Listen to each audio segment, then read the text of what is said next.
কষ্ট করে সংসার চালাও। আমি ভেবেছিলাম তোমাদেরকে যদি একটু সাহায্য করতে পারতাম। বাবা, কি করবি তুই? ছেলে মানুষ, এই বয়সে কি করবি? ও মামা, আমি কি ঠিক করেছি জানো মা? আমাদের পাড়াতে যত সমস্ত গাভীগুলো রয়েছে না, ওই গাভীগুলোকে নিয়ে আমি গোচ্ছারণে যাব। না বাবা, তুই ছেলে মানুষ, তুই পারবি না। ও মামা, কেন পারবো না? আমার বয়সী রাখালও তো বৃন্দাবনে গোচ্ছারণ করতো, তাহলে আমি কেন পারবো না? আচ্ছা আচ্ছা, যাস। তবে বনের মধ্যে গিয়ে যদি কোনো বিপদে পড়িস, সবার প্রথমে গৌরহরিকে স্মরণ করিস, তিনি তোকে রক্ষা করবেন। আচ্ছা মা, তাই করব। আসুন আমরা প্রত্যেকেই গোপালের পিছন পিছন যাই, গোচারণ লীলা দর্শন করে আসি। মা ছেলেকে সুন্দর করে সাজিয়ে দিচ্ছে মধ্যে পাঠানোর জন্য।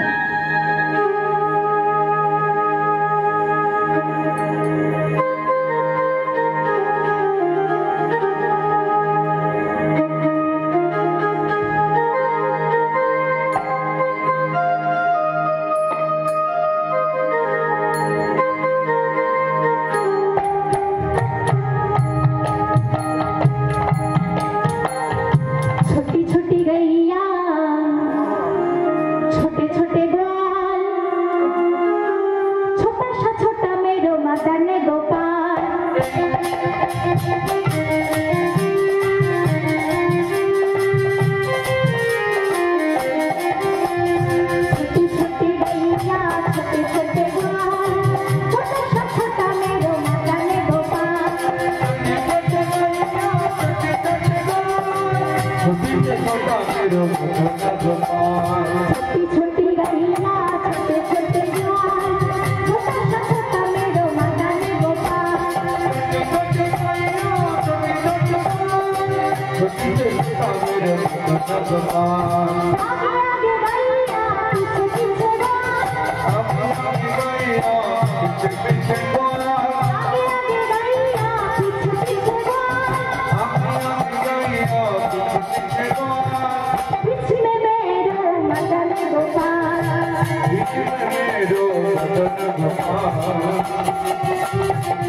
হয়েছে সূর্যের রশ্মিটা গাছের ফাঁক দিয়ে ছেলের মুখে গিয়ে পড়ছে।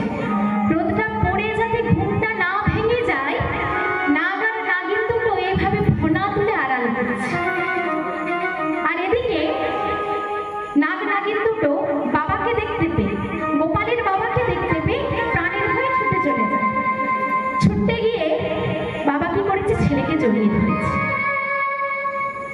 তারপর বাড়িতে নিয়ে এসে শুইয়ে দেয়। স্ত্রীকে গিয়ে বলছে, জানো আজ আমি কি দেখলাম? কি দেখলে? আমাদের এই ছেলে কিন্তু যে সে ছেলে নয় গো, স্বয়ং ভগবানের আশীর্বাদ রয়েছে। আজকের পর থেকে ওকে আমাদের উচ্ছিষ্টটা দিও না।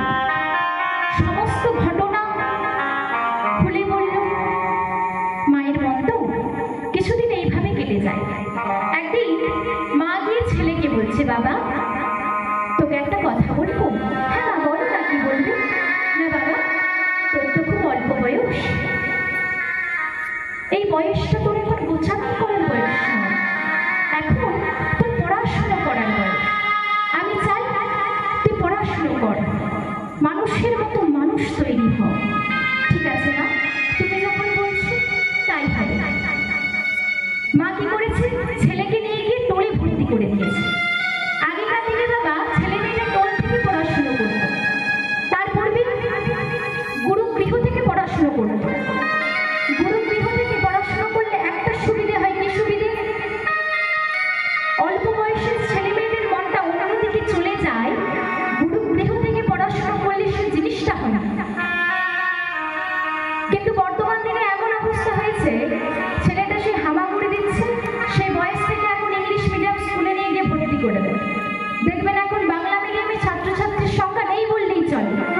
এখন ওদের বাংলা যেমন তেমন, ইংলিশ ওদের এখন ঝড়ের মতো। কিন্তু আগেকার দিনে জীবনের শুরু থেকে ছেলে মেয়েদেরকে গীতা পড়ানো হতো, গীতা অধ্যয়ন করানো হতো। তখনকার দিনের মুরব্বীরা বলতেন, রুচুক বা না রুচুক খেয়ে যাও গীতা, আর বুঝুক বা না বুঝুক পড়ে যাও গীতা। কিন্তু বর্তমান সময় এসে আপনি কোনো বাচ্চাকে জিজ্ঞেস করে দেখুন যে গীতা কি, বলতে পারবে না। অথচ ওই বাচ্চাটাকে এসে জিজ্ঞেস করুন 25শে ডিসেম্বর কার জন্মদিন পালন করা হয় রে, সেটা জানে না। জানবে নাই না। 25শে ডিসেম্বর দিন ছেলেটার হাতে কেক তুলে দিয়ে বলছেন, বাবা আজকে 25শে ডিসেম্বর, কেকটা খা। কই মা, আমার মহাপ্রভুর আবির্ভাব তিথিতে এতটুকু প্রসাদ নিয়ে গিয়ে কখনো ছেলে মেয়েটার হাতে তুলে দিয়ে বলেন না তো যে আজকে মহাপ্রভুর আবির্ভাব তিথি, প্রসাদটা খা? কি মা বলেন? কেন বলেন না? আপনি শেখাচ্ছেন অন্য ধর্মের ভগবানকে তার জন্মদিন আপনি আপনার বাচ্চাকে শেখাচ্ছেন, অথচ আপনি নিজে হিন্দু সনাতন ধর্মের মানুষ হয়ে আপনি যদি আপনার বাচ্চাকে না শেখান হিন্দু সনাতন ধর্মের ভগবানকে, ভগবানের আবির্ভাব তিথি যদি আপনি আপনার বাচ্চাকে না জানান, আপনার বাচ্চাটা কোথা থেকে জানবে? এটাই হচ্ছে ওদের সাথে আমাদের বিস্তর তফাৎ। আপনি মুসলমান বলুন, খ্রিস্টান বলুন, জৈন বলুন, বুদ্ধ বলুন, ওরা কিন্তু প্রত্যেকে নিজের জাতিকে, নিজের ধর্মটাকে মন থেকে ভালোবাসে। একমাত্র ব্যতিক্রম এই হিন্দু সনাতন ধর্ম। যে মুসলমান আজ পর্যন্ত কোনোদিনও কোরআন পড়েনি, তার কাছে গিয়ে আপনি কোরআনের নিন্দা করুন, মেনে নেবে না। যে খ্রিস্টান কোনোদিনও বাইবেলটা খুলেই দেখলো না, তার কাছে গিয়ে আপনি বাইবেলের নিন্দা করুন, কোনোদিন মেনে নেবে না। একমাত্র ব্যতিক্রমে হিন্দু সনাতন ধর্ম। হিন্দু সনাতন ধর্মের যে 50 বার গীতা পড়া হয়ে গেছে, হরিবাসরে দাঁড়িয়ে তার সামনে আপনি গীতার নিন্দা করুন, সেই মানুষটাই বলবে একদম উচিত কথা বলেছে। এটাই হচ্ছে আমাদের ধর্ম নষ্ট করার পিছনে আর কারোর প্রয়োজন নেই, আমরা নিজেরাই যথেষ্ট। ভাবতে বড় লজ্জা লাগে, কি জানেন? ওরা আমেরিকা থেকে, ইউরোপ থেকে, ইংল্যান্ড থেকে ওদের দেশটা পরিত্যাগ করে আমাদের দেশে পড়ে আছে। চলে যান মায়াপুরের শিখরে, দেখতে পাবেন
পারদর্শী হলো।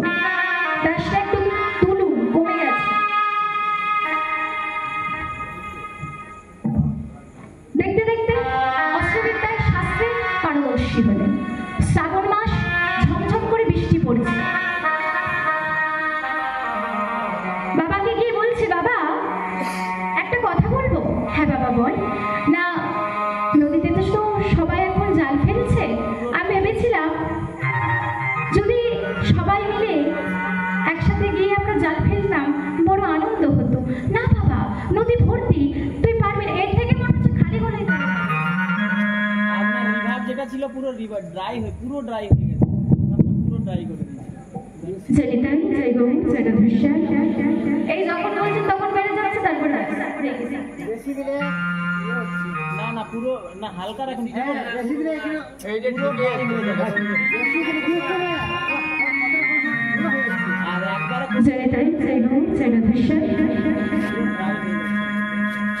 ঠিক আছে বাবা, যা। তবে জাল ফেলার আগে গোবিন্দকে স্মরণ করে ফেলিস, তিনি তোকে রক্ষা করবেন। আচ্ছা মা, তাই করব। এই বলে কি করেছে, কাঁধে জালটা তুলে নিয়েছে, গোবিন্দের নাম করছে আর নদীর পাড়ের দিকে যাত্রা শুরু করেছে। ভজ গোবিন্দ মাধব গিরিধারী, ভজ গোবিন্দ মাধব গিরিধারী, ভজ গোবিন্দ মাধব গিরিধারী,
মঞ্চ করে দিল, আমি রোজ সেখানে জয় দেব।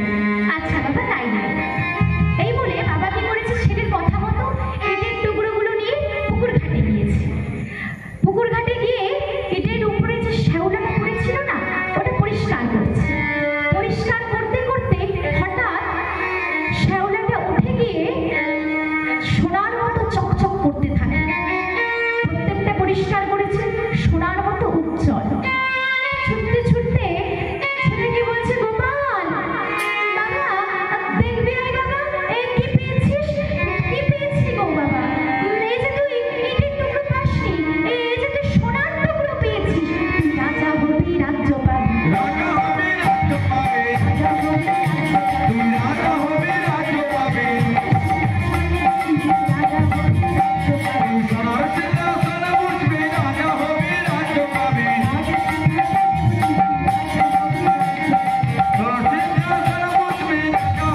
রাজ্য পাবি। জয় বাবু, জয় রাধেশ্যাম।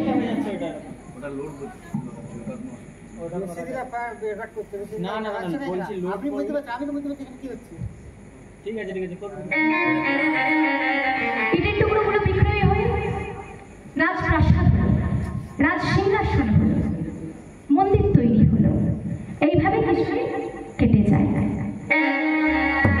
একদিন ছেলে গিয়ে বাবাকে বলেছে, বাবা সবই তো হলো বাবা, রাজপ্রাসাদ হলো, রাজ সিংহাসন হলো, মন্দির তৈরি হলো, বাবা ওই মন্দিরে যে থাকা ওই বাবা তো এলো না। চিন্তা করিস না বাবা, যে তোকে না চাইতে এত কিছু দিয়েছে, সে নিজের থেকে তোর কাছে আসবে। না গো, ভক্ত কি আর ভগবানকে ছাড়া থাকতে পারে না? না ভগবান ভক্তকে ছাড়া থাকতে পারে? আর থাকতে পারলো না। কাঁধে জালটাকে তুলে নিয়েছে, পথে যেতে যেতে বলছে, প্রভু গো আমি আর পারছি না প্রভু,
মোহন মুরলী